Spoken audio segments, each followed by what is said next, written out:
Hare Krishna, welcome back to my channel. So friends, ಇವತ್ತಿನ ಒಂದು reading ನಿಮ್ಮ ವ್ಯಕ್ತಿಯ ಕರೆಂಟ್ ಎನರ್ಜೀಸ್, ಕರೆಂಟ್ ಫೀಲಿಂಗ್ಸ್ ನಿಮಗೋಸ್ಕರ ಏನಿದೆ, ಅವರು ನಿಮ್ಮ ಬಗ್ಗೆ ಏನೆಲ್ಲ ಫೀಲ್ ಮಾಡ್ತಾ ಇದ್ದಾರೆ, ಏನು ಹೇಳಬೇಕು ಅಂದ್ಕೊಳ್ತಾ ಇದ್ದಾರೆ ಅಂತ ನೋಡೋಣ. ವಿಡಿಯೋ ಜನರಲ್ ಆಗಿರುತ್ತೆ, ಕಲೆಕ್ಟಿವ್ ಆಗಿರುತ್ತೆ. ನಿಮ್ಮ ಜೊತೆ ರೆಸ್ನೇಟ್ ಆದರೆ ಮಾತ್ರ ತಗೊಳ್ಳಿ. ಹಾಗೆ ಟೈಮ್ಲೆಸ್ ಆಗಿರುತ್ತೆ. ಯಾವಾಗ ಸ್ಕ್ರೀನ್ ಮೇಲೆ ನೋಡ್ತೀರಾ ಆವಾಗ ಇದು ನಿಮಗೆ ರೆಸ್ನೇಟ್ ಆಗುವಂಥದ್ದು. ಯಾರಿಗೆಲ್ಲ ಪರ್ಸನಲ್ ರೀಡಿಂಗ್ ಬೇಕು, ಡಿಸ್ಕ್ರಿಪ್ಷನ್ ಇರುವಂಥ ನಂಬರ್ಗೆ ನೀವು ಕಾಂಟ್ಯಾಕ್ಟ್ ಮಾಡಬಹುದು. ಓಪನ್ ಮೈಂಡೆಡ್ ಇಂದ ರೀಡಿಂಗ್ ನೋಡಿ, take what resonates to you. Okay, so let's start the reading.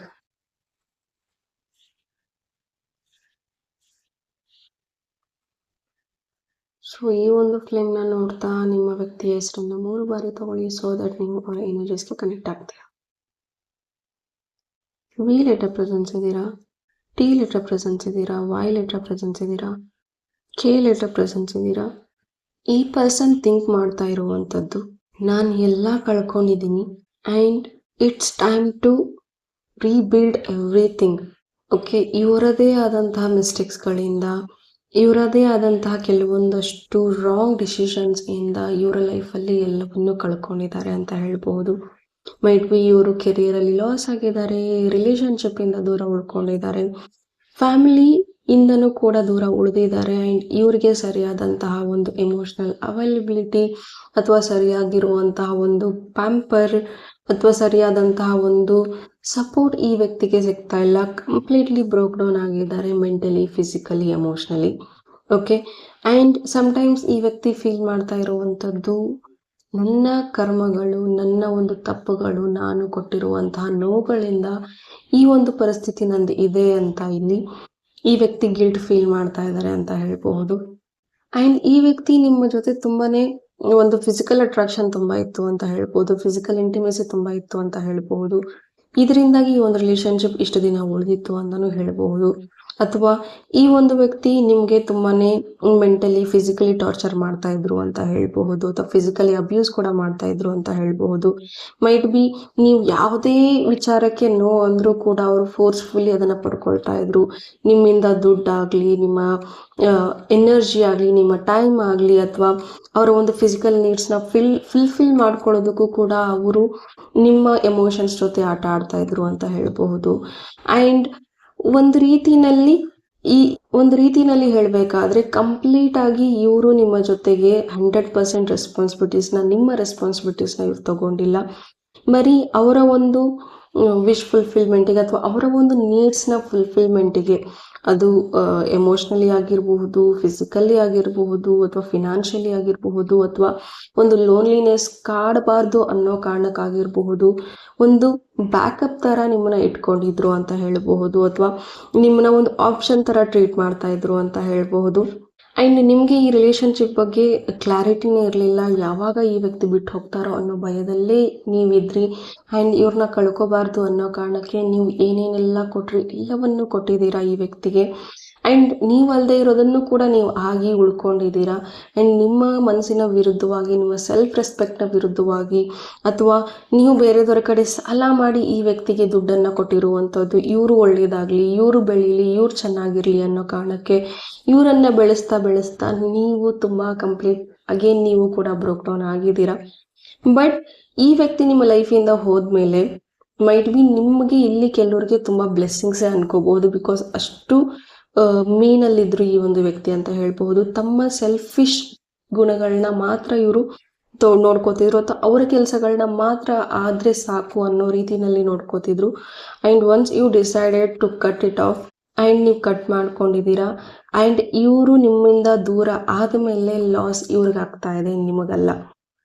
Okay, suppose ನೀವೇನಾದರೂ ಅಂದ್ಕೊಳ್ತಾ ಇದ್ರೆ ನನ್ನ ಲೈಫಲ್ಲಿ ಯಾಕೆ ಹೀಗಾಗ್ತಾ ಇದೆ, ನನಗೆ ಯಾಕೆ ಹೀಗಾಯಿತು ಅಂತಂದರೆ, trust me, it is Krishna's blessing ಅಥವಾ ಯೂನಿವರ್ಸ್ ಬ್ಲೆಸ್ಸಿಂಗ್ಸ್ ಅಂದ್ಕೊಳ್ಳಿ. Because which is not meant for us, ನಮ್ಮ ಸೋಲಿಗೆ, ನಮ್ಮ ಹೈಯರ್ ಸೆಲ್ಫಿಗೆ, ನಮ್ಮ ಗ್ರೋತಿಗೆ ಯಾವುದು ಮೆಂಟ್ ಇಲ್ವೋ, ಯಾವುದು ಅರ್ಹರಿಲ್ವೋ ಆ ಒಂದು ವ್ಯಕ್ತಿ, ವಸ್ತು ನಮ್ಮಿಂದ ದೂರ ಆಗುತ್ತೆ. ಸೊ ನೀವು ಅದನ್ನು ಹ್ಯಾಪಿಲಿ ಬಿಟ್ಟುಕೊಡಿ, ಡಿಟ್ಯಾಚಿಂದ ಇರಿ. ಓಕೆ, ಆ್ಯಂಡ್ ಈ ವ್ಯಕ್ತಿಗೋಸ್ಕರ ನೀವೇನಾದರೂ ನಿಜವಾಗ್ಲೂ ಕಣ್ಣೀರು ಹಾಕ್ತಾ ಇದ್ರೆ ಆ ಕಣ್ಣೀರು ಕೂಡ ವರ್ತ್ ಅಲ್ಲ. Because this person is literally very toxic and very selfish person ಅಂತಲೇ ಹೇಳ್ಬಹುದು. ತಮ್ಮ ಕೆಲಸ ಆಗೋವರೆಗೂ ಮಾತ್ರ ಅವರು ನಿಮ್ಮ ಜೊತೆಗಿದ್ರು, ಪ್ರೀತಿಯಿಂದ ಅವರು ಇರಲಿಲ್ಲ, ಯಾವುದೋ ಒಂದು ಎಕ್ಸ್ಪೆಕ್ಟೇಷನ್ಸ್ ಇಂದ ನಿಮ್ಮ ಜೊತೆಗಿದ್ರು ಅಂತ ಹೇಳ್ಬೋದು. ಅವರ ಜೊತೆಗೆ ನೀವಿದ್ರೆ ನಿಮ್ಮಿಂದ ಅವ್ರಿಗೆ ಕೆಲವೊಂದಷ್ಟು ಕೆಲಸಗಳಾಗತ್ತೆ ಅಂತ, ಅವರ ಕೆಲವೊಂದಷ್ಟು ನೀಡ್ಸ್ ಡಿಸೈರ್ಸ್ ಫುಲ್ಫಿಲ್ ಆಗುತ್ತೆ ಅಂತ ಅವರು ನಿಮ್ಮ ಜೊತೆಗೆ ಇದ್ರು. ಓಕೆ, ನೀವು ಅವ್ರಿಗೆ ಸೆಲ್ಫ್ಲೆಸ್ ಆಗಿ ತುಂಬಾ ಪ್ರೀತಿ ಕೊಟ್ಟಿದ್ದೀರಾ, ನಿಸ್ವಾರ್ಥ ಪ್ರೀತಿನ ಈ ವ್ಯಕ್ತಿ ಕೊಟ್ಟಿದ್ದೀರಾ. ಬಟ್ ಆ ವ್ಯಕ್ತಿ ಅದನ್ನ ಪಡ್ಕೊಳ್ಳೋ ಅಂತಹ ಯಾವುದೇ ರೀತಿಯ ಅರ್ಹತೆ ಆ ವ್ಯಕ್ತಿಗೆ ಇರಲಿಲ್ಲ. ಮೈಟ್ ಬಿ ಇಲ್ಲಿ ನಿಮ್ಮ ಒಂದು ಫ್ರೆಂಡ್ಸ್ ಆಗಿರಬಹುದು, ಈ ಒಂದು ಎನರ್ಜಿನಲ್ಲಿ ಇರುವಂಥವ್ರು ಅನ್ಎಕ್ಸ್ಪೆಕ್ಟೆಡ್ ಆಗಿ ಫ್ರೆಂಡ್ಸ್ ಕನೆಕ್ಟ್ ಆಗಿದ್ದೀರಾ, ಅನ್ಎಕ್ಸ್ಪೆಕ್ಟೆಡ್ ಆಗಿ ಅವರು ನಿಮ್ಮಿಂದ ದೂರ ಆಗಿದ್ದಾರೆ ಅಂದರೆ they are not meant for you, they are just a lesson. ಅವರು ಒಂದು ಪಾಠ ಅಷ್ಟೇ, ಅವ್ರು ನಿಮ್ಮ ಜೊತೆ ಕಡೆವರೆಗೂ ಇರಲಿಲ್ಲ, ಇರೋದಕ್ಕಂತ ಬಂದಿಲ್ಲ. ಮೈಟ್ ಬಿ ಇದೊಂದು ಕಾರ್ಮಿಕ್ ಬಾಂಡೇಜ್ ಅಂತಾನೆ ಹೇಳ್ಬೋದು, ಪಾಸ್ಟ್ ಲೈಫ್ ಕರ್ಮ ಅಂತಾನು ಹೇಳ್ಬಹುದು. ಆ್ಯಂಡ್ ಇದರಿಂದ ನೀವು ಏನು ಪಾಠ ಕಲ್ತಿದ್ದೀರಾ ಅದನ್ನ ಅಳವಡಿಸ್ಕೊಂಡು ಮುಂದೆ ಹೋಗ್ತಾ ಬನ್ನಿ. ಸಪೋಸ್ ನೀವು ಅದರಿಂದ ಪಾಠ ಕಲ್ತಿಲ್ಲ, ಆ ವ್ಯಕ್ತಿ ಏನು ಪಾಠ ಕಲ್ಸಕ್ ಬಂದಿದ್ರು ಅದನ್ನ ನೀವು ಕಲ್ತಿಲ್ಲ ಅಂತಂದ್ರೆ ಅಗೇನ್ ಮತ್ತೆ ಸೇಮ್ ವ್ಯಕ್ತಿ, ಸೇಮ್ ಇದೇ ಥರದ ವ್ಯಕ್ತಿಗಳು ನಿಮ್ಮ ಲೈಫಿಗೆ ಬರ್ತಾರೆ ವಿತ್ ಡಿಫ್ರೆಂಟ್ ಫೇಸಸ್. ಬೇರೆ ಮುಖಗಳಿರ್ಬೋದು, ಬೇರೆ ವ್ಯಕ್ತಿತ್ವ ಇರಬಹುದು, ಪಾಠ ಒಂದೇ ಕಲ್ಸೋಕೆ ಬರ್ತಾರೆ. So be aware and heal that pattern. Okay, and ಈ ವ್ಯಕ್ತಿಗೋಸ್ಕರ ನೀವು ಅಳೋದಕ್ಕೆ ಹೋಗಬೇಡಿ, ಕಣ್ಣೀರು ಹಾಕೋದಕ್ಕೆ ಹೋಗಬೇಡಿ, ಬದಲಾಗಿ ಗ್ರ್ಯಾಟಿಟ್ಯೂಡ್ನ ತಿಳಿಸಿ. And I am sure that ನಿಮ್ಮ ಎಕ್ಸ್ಪೀರಿಯನ್ಸ್ನ ಶೇರ್ ಮಾಡ್ಕೊಂಡಿದ್ರೆ ನಿಮ್ಮ ಫ್ರೆಂಡ್ಸ್ ಫ್ಯಾಮಿಲಿ ಜೊತೆ ಯಾರ ಹತ್ರ ಆದರೂ ಶೇರ್ ಮಾಡ್ಕೊಂಡಿದ್ರೆ ಡೆಫಿನೆಟ್ಲಿ ಅವ್ರು ಹೇಳಿರ್ತಾರೆ ಒಳ್ಳೇದಾಯಿತು ಆ ವ್ಯಕ್ತಿ ನಿನ್ನಿಂದ ದೂರ ಆಗಿದ್ದು ಅಂತ. ಯಾರಾದರೂ ಹೇಳಿದರೆ ಟ್ರಸ್ಟ್ ಮೀ, ನೀವು ಅಲ್ಲಿ ಎಷ್ಟರ ಮಟ್ಟಿಗೆ ಟಾಕ್ಸಿಸಿಟಿನಲ್ಲಿ ಇದ್ರಿ, ಎಷ್ಟರ ಮಟ್ಟಿಗೆ ನೀವು ನಿಮ್ಮನ್ನು ಕಳ್ಕೊಂಡು ಬದುಕ್ತಾ ಇದ್ರಿ ಅನ್ನೋದನ್ನು ಕೂಡ ಅರ್ಥಕೊಳ್ಳಿ. ಆ್ಯಂಡ್ ನಿಮ್ಮಿಂದ ದೂರ ಆದಮೇಲೆ ಈ ವ್ಯಕ್ತಿ ಲೈಫಲ್ಲಿ ಕೆಲವೊಂದಷ್ಟು ಮೇಜರ್ ಚೇಂಜಸ್ ನಡೀತಾ ಇದೆ. ಆ್ಯಂಡ್ ಸ್ಟಾರ್ಟಿಂಗಲ್ಲಿ ಮೈಟ್ ಬಿ ಇವರು ಚೆನ್ನಾಗಿದ್ರು ಅಂತ ಹೇಳ್ಬಹುದು, ಅಥವಾ ತುಂಬಾ ಇವ್ರ ಲೈಫಲ್ಲಿ ಎಲ್ಲ ನಡೀತಾ ಇತ್ತು ಅಂತ ಹೇಳ್ಬಹುದು. ಬಟ್ ಹೋಗ್ತಾ ಹೋಗ್ತಾ ಇವರ ಒಂದು ಲೈಫಲ್ಲಿ ತುಂಬಾ ನಡೀತಾ ಇದೆ, like in a negative way ಅಂತಲೇ ಹೇಳ್ಬೋದು. ಅಂದರೆ ಕರ್ಮ ಅವರು ಅನುಭವಿಸ್ತಾ ಇದ್ದಾರೆ.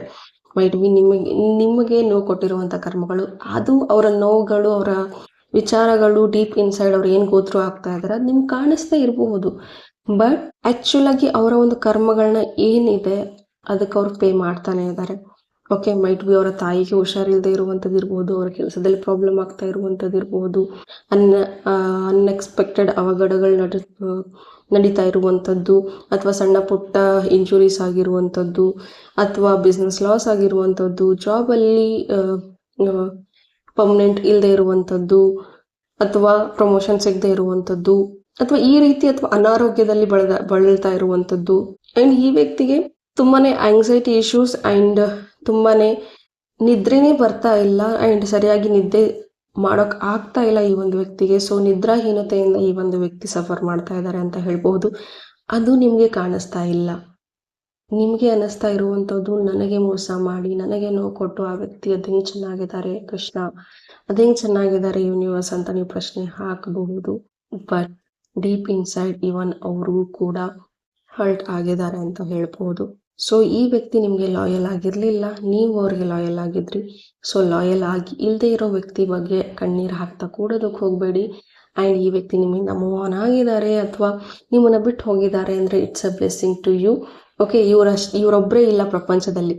ನಿಮಗೆ ಸರಿಯಾದಂಥ ಟೈಮಲ್ಲಿ ನೀವು ಲೆಸನ್ಸ್ ಎಲ್ಲ ಕಲಿತು ಹೀಲ್ ಆದಾಗ ನಿಮಗೆ ರೈಟ್ ಪಾರ್ಟ್ನರ್ನ ನೀವು ಮ್ಯಾನಿಫೆಸ್ಟ್ ಮಾಡಬಹುದು, ಅಟ್ರಾಕ್ಟ್ ಮಾಡಬಹುದು, ಹೀಲ್ ಆಗಬಹುದು. ಖಂಡಿತ ನೀವು ಒಳ್ಳೆ ಪಾರ್ಟ್ನರ್ನ, ಒಳ್ಳೆ ಅಂಡರ್ಸ್ಟ್ಯಾಂಡಿಂಗ್ ಪಾರ್ಟ್ನರ್ನ ನೀವು ಅಟ್ರಾಕ್ಟ್ ಮಾಡ್ತೀರಾ. ಬಟ್ ಅದಕ್ಕೆ ನೀವು ಫಸ್ಟು ನೀವು ಹೀಲ್ ಆಗಬೇಕು. ಆ್ಯಂಡ್ ಈ ವ್ಯಕ್ತಿ ಬಗ್ಗೆ ಸಪೋಸ್ ನೀವೇನಾದರೂ ಆ ವ್ಯಕ್ತಿ ನನಗೆ ಹಾಗೆ ಮಾಡಿದ್ರು, ಅವ್ರ ಲೈಫ್ ಹೀಗಾಗಬೇಕು, ಅದಾಗಬೇಕು, ಇದಾಗಬೇಕು ಅಂತ ನೀವೇನಾದರೂ ಶಾಪ ಹಾಕ್ತಾ ಇದ್ರೆ ಡೋಂಟ್ ಡೂ ದಟ್. ಓಕೆ, ಒಳ್ಳೆಯದನ್ನೇ ಬಯಸಿ, ಎಲ್ರಿಗೂ ಒಳ್ಳೆಯದೇ ಆಗಲಿ. ಮೇಲೊಬ್ಬ ಇರ್ತಾನೆ, ಅವರವರ ಕರ್ಮಾನುಸಾರ ಅವ್ರಿಗೆ ಅವರ ಪ್ರತಿಫಲಗಳನ್ನು ದೇವ್ರು ಕೊಟ್ಟೇ ಕೊಡ್ತಾನೆ. ನಾವ್ಯಾರು ಅವ್ರಿಗೆ ಪನಿಷ್ ಮಾಡೋದಕ್ಕೆ, ನಾವ್ಯಾರು ಅವ್ರಿಗೆ ಶಾಪ ಹಾಕೋದಕ್ಕೆ. ಆ್ಯಂಡ್ ಒಂದು ಮಾತಿದೆ, ಯಾರಿಗೂ ಇಲ್ಲದೆ ಇರೋರಿಗೆ ಭಗವಂತನೇ ಎಲ್ಲ. ಅಸಹಾಯಕದಿಂದ ಕಣ್ಣೀರು ಹಾಕ್ಕೊಂಡು ಭಗವಂತ ಅವ್ರು ಹೀಗೆ ಮಾಡಿದ್ರು ಅಂತಂದರೆ ಅಲ್ಲಿಗೆ ಆ ವ್ಯಕ್ತಿ ಲೈಫು ಮುಗಿದ ಹಾಗೆ ಲೆಕ್ಕ. ಆ ಕರ್ಮದ ಅಕೌಂಟ್ ಅವನ ಹತ್ರ ಓಪನ್ ಇರುತ್ತೆ. ಬಹುಶಃ ನೀವು ಮಾಡಿರೋ ವಿಚಾರಕ್ಕೆ ನಿಮಗೆ ಸರಿಯಾದಂಥ ನ್ಯಾಯ ಈ ಒಂದು ಮನುಷ್ಯರಿಂದ ಸಿಗದೆ ಇರಬಹುದು, ಅಥವಾ ಆ ವ್ಯಕ್ತಿಯಿಂದ ಸಿಗದೆ ಇರಬಹುದು. ಅಥವಾ ಎಲ್ಲ ರೀತಿನಲ್ಲೂ ನೀವು ಪ್ರಯತ್ನ ಪಟ್ಟಿದ್ದೀರಾ, ಬಟ್ ಯಾವುದು ಸಿಕ್ಕಿಲ್ಲ ಅನ್ಬೋದು. ಬಟ್ ಮೇಲೊಬ್ಬ ಪರಮಾತ್ಮ ಇದ್ದಾನೆ ಅಲ್ವಾ, ಆ ಕೃಷ್ಣ ಎಲ್ಲಾನು ನೋಡ್ತಾ ಇರ್ತಾನೆ. ಅವನ ಅಕೌಂಟಲ್ಲಿ ಖಂಡಿತ ಪ್ರತಿಯೊಂದಕ್ಕೂ ಬೆಲೆ ಕಟ್ಟಲೇಬೇಕಾಗತ್ತೆ. ಲೆಟ್ ಗೋ ಮಾಡಿ, ಆ ಗ್ರಿಫ್ನ ಲೆಟ್ ಗೋ ಮಾಡಿ. Let universe teach them a lesson or heal them. Just bless ಮಾಡಿ ಬಿಟ್ಬಿಡಿ ಆ್ಯಂಡ್ ಫಾರ್ಗಿವ್ ಮಾಡಿಬಿಡಿ. ಬಿಕಾಸ್ ಫಾರ್ಗಿವ್ ಮಾಡೋದ್ರಿಂದ ನಿಮ್ಮ ಮನಸ್ಸು ಹಗುರ ಆಗುತ್ತೆ, ನೀವು ಹೀಲ್ ಆಗೋದಕ್ಕೆ ದಾರಿ ಸಿಗುತ್ತೆ. ಆ್ಯಂಡ್ ಹಳೇ ನೋವುಗಳನ್ನು, ಹಳೆ ನೆನಪುಗಳನ್ನು, ಹಳೆ ಪೇನನ್ನು ನೀವು ಹೊರ ಹಾಕದಾಗಲೇ ಹೊಸದಾಗಿ ಹೊಸ ಪಾಸಿಟಿವಿಟಿನ, ಖುಷಿನ ನೀವು ಬರಮಾಡ್ಕೊಳ್ಳೋದಕ್ಕೆ ಸಾಧ್ಯ.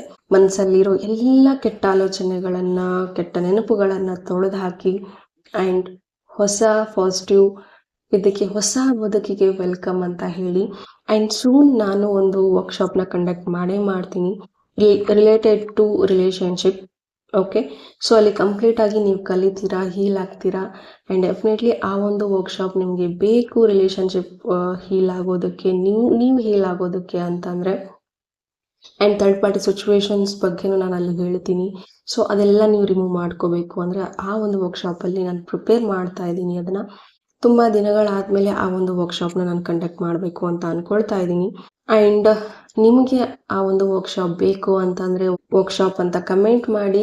ಡೆಫಿನೆಟ್ಲಿ ನಾನು ಆ ವರ್ಕ್ಶಾಪ್ನ ನಿಮಗೋಸ್ಕರ ಮಾಡ್ತೀನಿ. 100ಕ್ಕೂ ಹೆಚ್ಚಿನ ಒಂದು ಕಮೆಂಟ್ಸ್ ವರ್ಕ್ಶಾಪ್ ಅಂತ ಬಂದರೆ ಖಂಡಿತ ಆ ಒಂದು ವರ್ಕ್ಶಾಪ್ನ ನಾನು ಪವರ್ಫುಲ್ ವರ್ಕ್ಶಾಪ್ನ, ಹೀಲಿಂಗ್ ವರ್ಕ್ಶಾಪ್ನ ತೊಗೊಂಬರ್ತೀನಿ. ಆ್ಯಂಡ್ ಆ ಒಂದು ವರ್ಕ್ಶಾಪ್ ಮುಗಿದ್ಮೇಲೆ ಇನ್ಯಾವತ್ತೂ ನೀವು ಯಾರಿಗೋಸ್ಕರನೂ ಕಣ್ಣೀರು ಹಾಕೋದಿಲ್ಲ. ಟ್ರಸ್ಟ್ ಮೀ, ಅಷ್ಟು ಸ್ಟ್ರಾಂಗ್ ಆಗ್ತೀರಾ. ಓಕೆ, ಸೊ ವರ್ಕ್ಶಾಪ್ ಬೇಕು ಅಂದರೆ ವರ್ಕ್ಶಾಪ್ ಅಂತ ಕಮೆಂಟ್ ಮಾಡಿ. ಸೊ ಇದಾಗಿತ್ತು ನಿಮ್ಮ ಒಂದು ರೀಡಿಂಗ್. ಹೋಪ್ ಈ ಒಂದು ರೀಡಿಂಗ್ ನಿಮಗೆ ಇಷ್ಟ ಆಗಿದೆ ಅಂತ ಭಾವಿಸ್ತೀನಿ. ಇಷ್ಟ ಆಗಿದ್ರೆ ಕಮೆಂಟಲ್ಲಿ ತಿಳಿಸಿ. ಆ್ಯಂಡ್ ಪರ್ಸ್ನಲ್ ರೀಡಿಂಗ್ ಯಾರಿಗೆಲ್ಲ ಬೇಕೋ ಡಿಸ್ಕ್ರಿಪ್ಷನ್ ಇರುವಂಥ ನಂಬರ್ಗೆ ನೀವು ಕಾಂಟ್ಯಾಕ್ಟ್ ಮಾಡಬಹುದು. Okay, so thank you. God bless you all.